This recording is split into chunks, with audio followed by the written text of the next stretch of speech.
नमस्कार, आप सभी का स्वागत डीडी न्यूज पर। आपके साथ मैं हूं मुकुल शर्मा। खबरों की दुनिया में आज दिन भर क्या कुछ खास रहेगा बताएंगे आपको, लेकिन आइए सबसे पहले नजर डाल लेते हैं इस वक्त की हेडलाइंस पर। ब्रसेल्स में आज से तीसरी भारत ईयू व्यापार और प्रौद्योगिकी परिषद की मंत्री स्तरीय बैठक। वाणिज्य मंत्री पीयूष गोयल करेंगे सह अध्यक्षता। विदेश मंत्री डॉक्टर एस जयशंकर भी होंगे शामिल।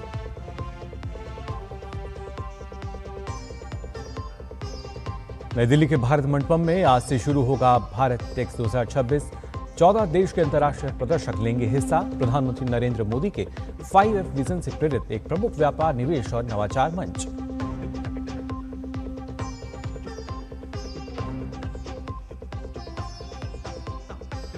लद्दाख के लोकतांत्रिक विकेंद्रीकरण की दिशा में ऐतिहासिक फैसला। लद्दाख के सभी 7 जिलों में बनेगी हिल डेवलपमेंट काउंसिल। लेह और कारगिल की तर्ज पर सभी जिलों को मिलेगी परिषद। LHDC एक्ट के तहत पूर्ण अधिकार।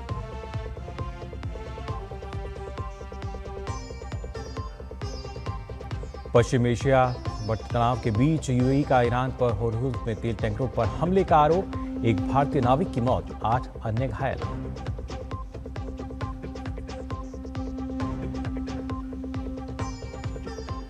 और भारत और इंग्लैंड के बीच 3 वनडे मैच की सीरीज का पहला मुकाबला आज। T20 में मिली हार का बदला लेने के इरादे से उतरेगा भारत। एक बार फिर टीम इंडिया की जर्सी में नजर आएंगे रोहित और विराट।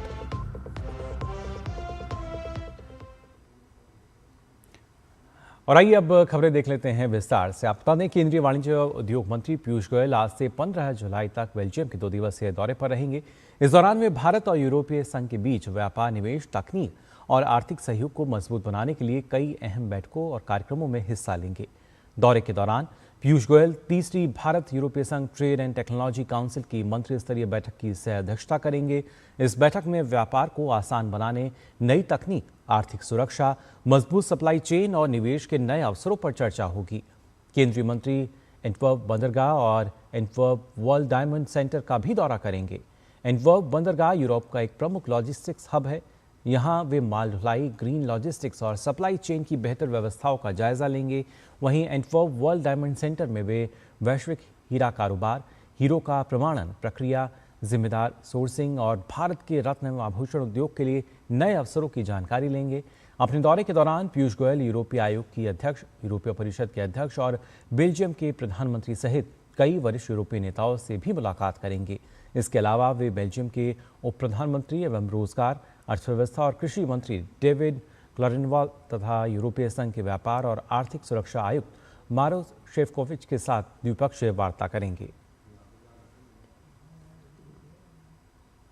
और इससे पहले अपनी विदेश यात्रा के पहले चरण में पीयूष गोयल ने स्पेन में देश के प्रथम उप प्रधानमंत्री और अर्थव्यवस्था, व्यापार एवं व्यवसाय मंत्री कार्लोस क्वेप के साथ मुलाकात की।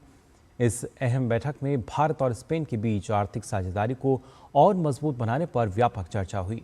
दोनों नेताओं ने व्यापार, निवेश और तकनीकी सहयोग बढ़ाने के साथ साथ नवीकरणीय ऊर्जा, green hydrogen, advance manufacturing, digital technology, infrastructure और इनोवेशन जैसे क्षेत्रों में सहयोग को नई गति देने पर विचार विमर्श किया। बैठक के दौरान भारत यूरोपीय संघ मुक्त व्यापार समझौते को लेकर भी विचारों का आदान प्रदान हुआ।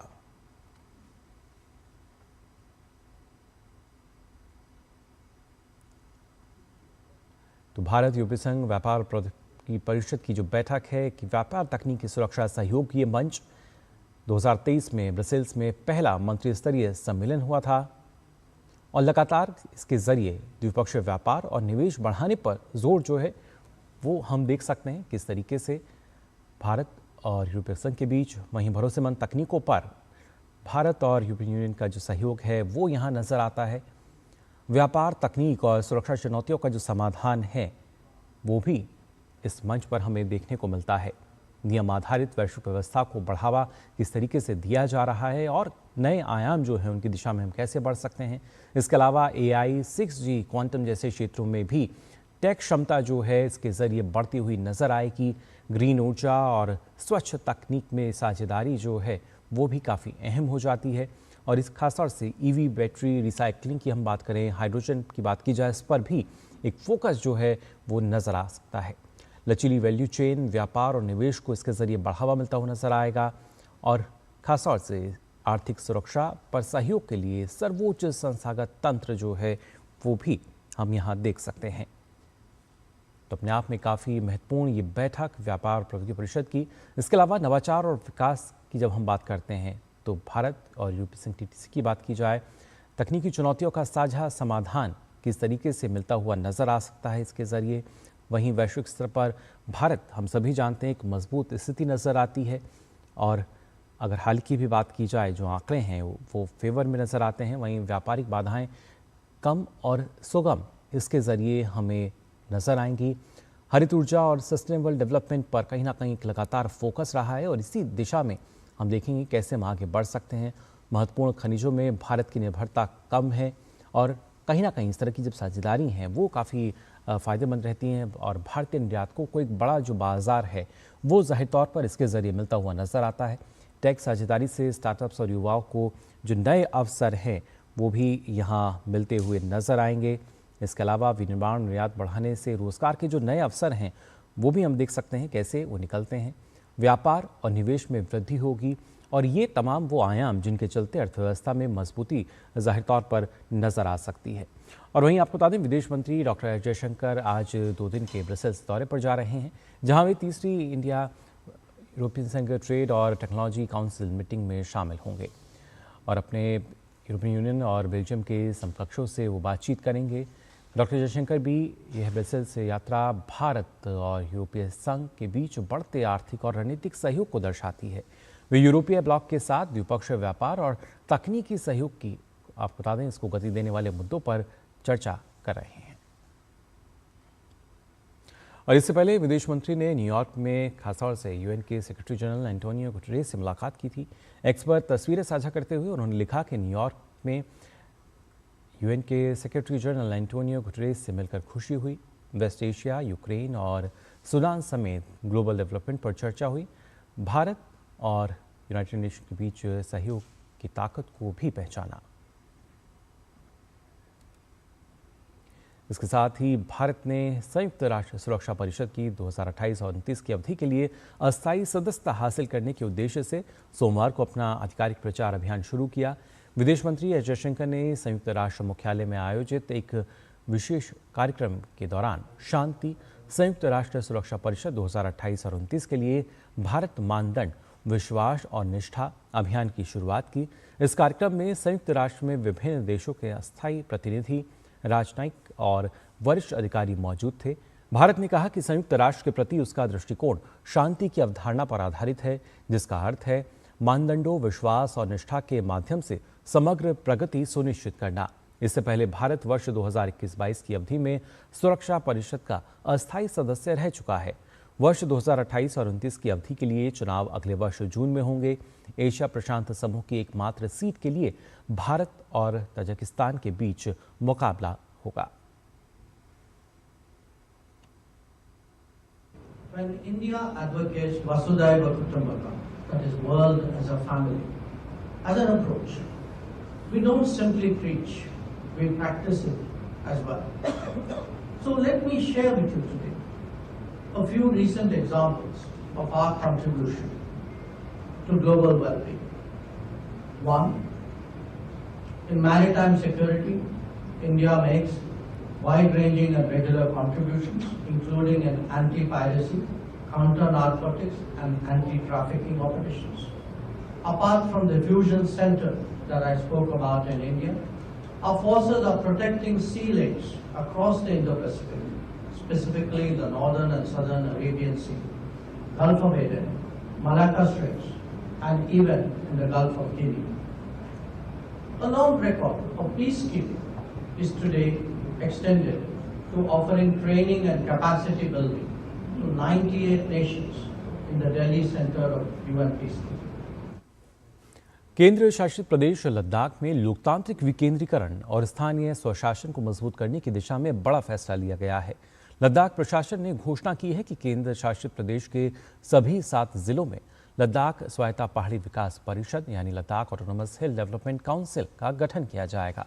मुख्य सचिव आशीष कुंद्रा ने लेह में आयोजित प्रेस कॉन्फ्रेंस में इस फैसले की जानकारी देते हुए इसे जमीनी स्तर पर लोकतंत्र को मजबूत करने की दिशा में ऐतिहासिक कदम बताया। मुख्य सचिव आशीष कुंद्रा ने कहा कि एलएचडीसी अधिनियम के तहत प्रत्येक जिले में एक स्वायत्त परिषद के गठन का प्रावधान पहले से मौजूद है। इसके लिए आवश्यक संशोधन और निर्वाचन क्षेत्रों के परिसीमन की प्रक्रिया पूरी होने के बाद 7 जिलों में परिषदों का गठन किया जाएगा। गौरतलब है कि अप्रैल 2026 में लद्दाख में जिलों की संख्या 2 से बढ़ाकर 7 कर दी गई थी। नए जिलों में शाम, नुब्रा, चांगथांग, जंस्कर और द्रास शामिल किए गए हैं। अब तक केवल लेह और कारगिल में ही निर्वाचित स्वायत्त पहाड़ी विकास परिषदें कार्यरत थीं। नई व्यवस्था के तहत सभी 7 परिषदों को समान अधिकार दिए जाएंगे। परिषदों को भूमि के स्वामित्व और आवंटन, जिला कैडर की नियुक्ति और पदोन्नति, स्थानीय कर एवं शुल्क लगाने, विकास योजना तैयार करने तथा स्वास्थ्य, शिक्षा, पर्यटन, स्थानीय बुनियादी ढांचे और सामाजिक कल्याण योजनाओं के संचालन जैसे महत्वपूर्ण विषयों पर अधिकार प्राप्त होंगे। इसके साथ ही लद्दाख के लिए अनुच्छेद 371 के अनुरूप एक विशेष ढांचे के तहत केंद्र शासित प्रदेश स्तर की एक संस्था बनाने का भी प्रस्ताव है, जिसे विधायी, कार्यकारी, वित्तीय और प्रशासनिक अधिकार दिए जा सकते हैं। इस संस्था की संरचना और अधिकारों पर भारत सरकार और लद्दाख के प्रतिनिधियों के बीच व्यापक विचार विमर्श के बाद अंतिम निर्णय लिया जाएगा। मुख्य सचिव आशीष कुंद्रा ने स्पष्ट किया कि पंचायती राज संस्थाएं पहले की तरह कार्य करती रहेंगी, यानी लद्दाख में ग्रामीण स्तर पर पंचायतें, जिला स्तर पर स्वायत्त पहाड़ियां विकास परिषदें और केंद्र शासित प्रदेश स्तर पर प्रस्तावित नई संस्था, तीनों स्तर पर लोकतांत्रिक प्रतिनिधित्व सुनिश्चित किया जाएगा। प्रशासन का मानना है कि व्यवस्था स्थानीय जरूरतों के अनुरूप विकास को गति देने के साथ साथ जनता की भागीदारी को भी और अधिक मजबूत बनाएगी। इसी एक्ट है, उसकी धारा 3 की उपधारा 1 में ये लिखा है कि लद्दाख के अंदर जितने ज़िले होंगे, हर ज़िले के अंदर एक एलएचडीसी का गठन होगा। तो सरकार ने फैसला लिया है कि ये जो प्रावधान है कानून का, उसका अनुपालन हम करेंगे। केंद्र सरकार ने हर पहलू पर लद्दाख के लोगों को साथ लेकर उनकी जो उनके मन में एक आकांक्षा थी, उसको पूर्ण करने के लिए जो कदम उठाने मुनासिब थे वो उठाए हैं। और अगले कुछ हफ्तों, महीनों में इसमें और तेज़ी आएगी और 2026 मुझे लगता है कि एक वाटरशेड ईयर होगा लद्दाख की हिस्ट्री। और आइए बात कर लेते हैं आर्थिक मोर्चे पर आई एक अच्छी खबर की। दरअसल वैश्विक आर्थिक चुनौतियों के बावजूद भारत के निर्यात में मजबूत बढ़त दर्ज की गई है। चालू वित्त वर्ष 2026-27 की पहली तिमाही में देश का कुल निर्यात बढ़कर 232.73 अरब अमेरिकी डॉलर पहुंच गया, जो पिछले वर्ष की समान अवधि की तुलना में 11.37% अधिक है। वाणिज्य मंत्रालय के अनुसार वस्तु निर्यात में 15.92% और गैर पेट्रोलियम निर्यात में 12.44% की वृद्धि दर्ज की गई है। जून महीने में रत्न एवं आभूषण, इंजीनियरिंग वस्तुएं, रसायन, इलेक्ट्रॉनिक सामान और चावल निर्यात वृद्धि के प्रमुख क्षेत्र रहे हैं। ये आंकड़े वैश्विक बाजार में भारतीय उत्पादों की बढ़ती प्रतिस्पर्धात्मकता और मजबूत मांग का संकेत देते हैं। साथ ही वाणिज्य सचिव राजेश अग्रवाल के अनुसार जून 2026 में पश्चिमी एशियाई देशों को भारत का निर्यात 7.2% बढ़कर 5 अरब अमेरिकी डॉलर पहुंच गया। मार्च में अमेरिका ईरान संघर्ष के कारण निर्यात प्रभावित हुआ था, लेकिन अप्रैल और मई में इसमें सुधार दर्ज किया गया। जून में यूएई को निर्यात 3.57% बढ़ा, वहीं यूएई और ओमान से आयात बढ़ा है।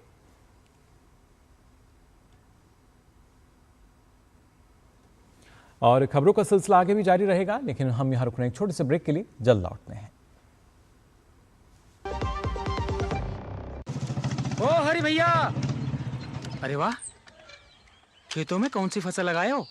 12 महीने कमा कर दे ऐसी फसल। क्या?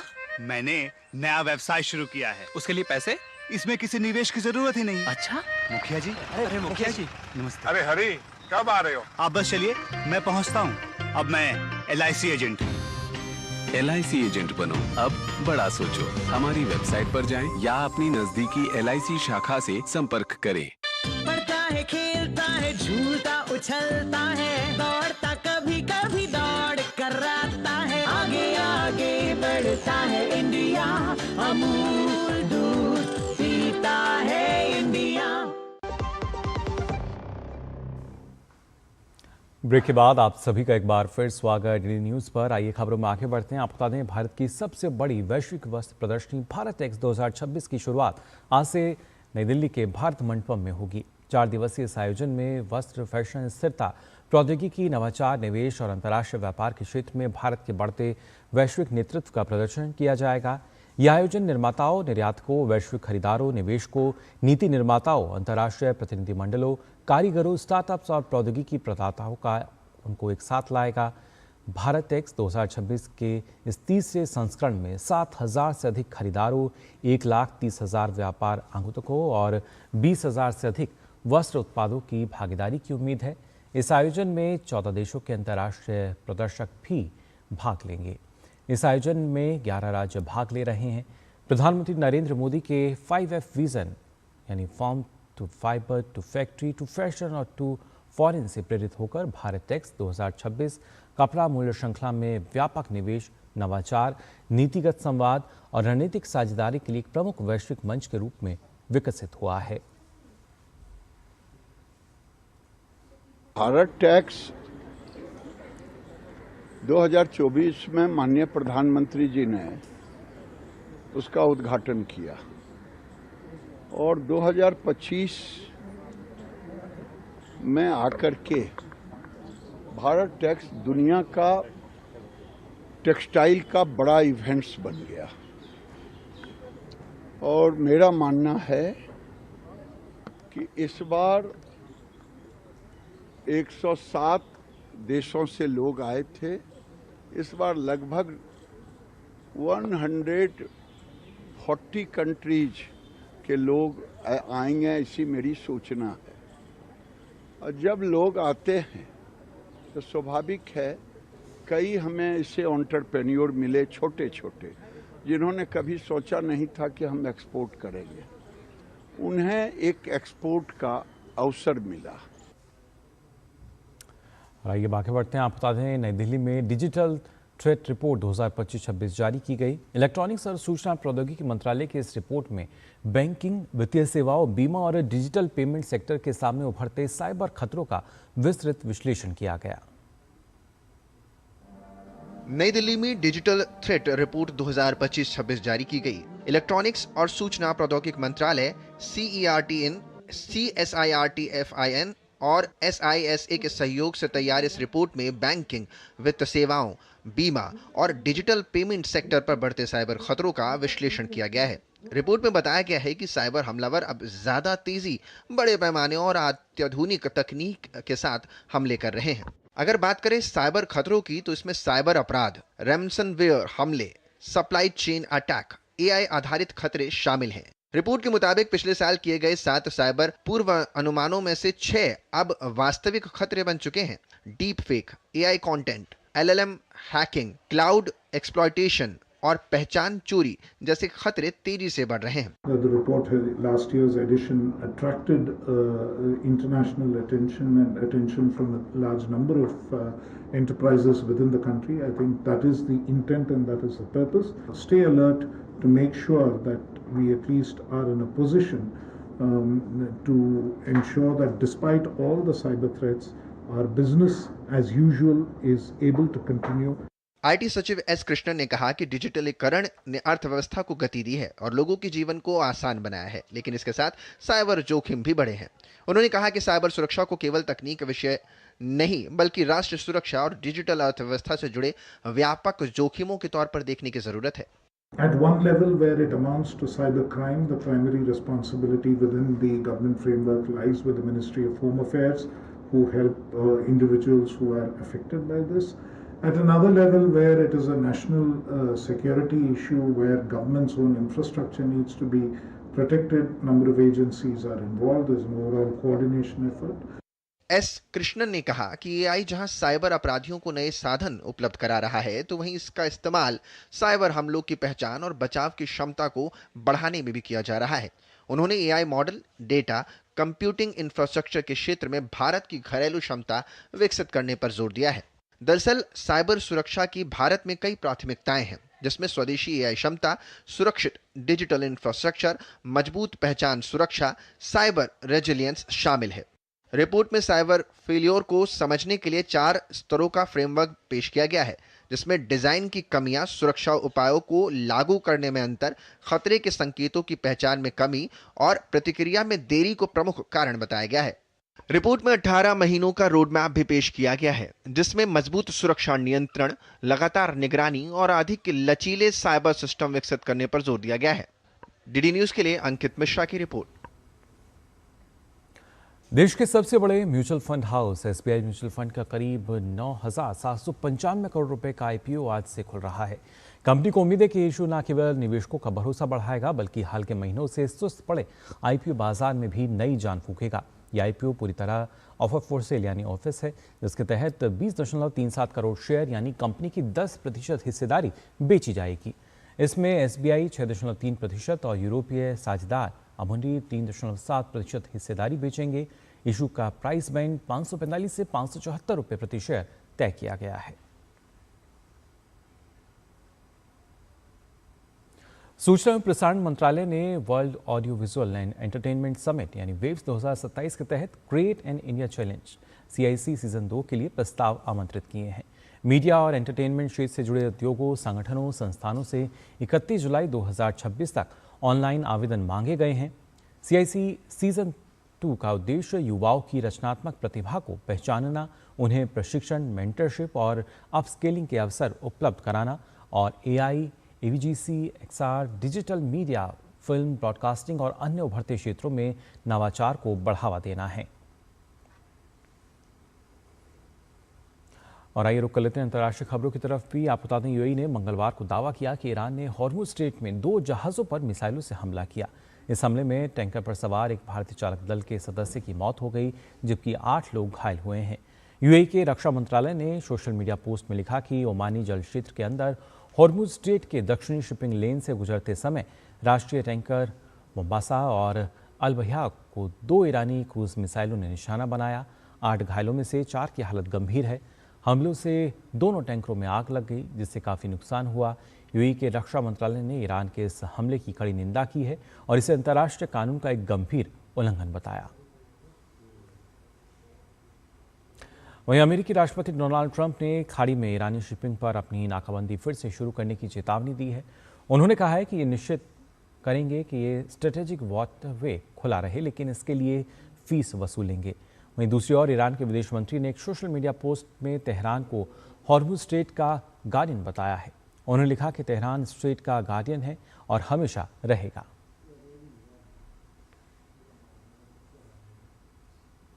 और खबर खेल जगत से आप बता दें, भारतीय महिला क्रिकेट टीम ने इंग्लैंड के साथ लॉर्ड्स में खेले गए एकमात्र टेस्ट को 270 रन से अपने नाम कर लिया।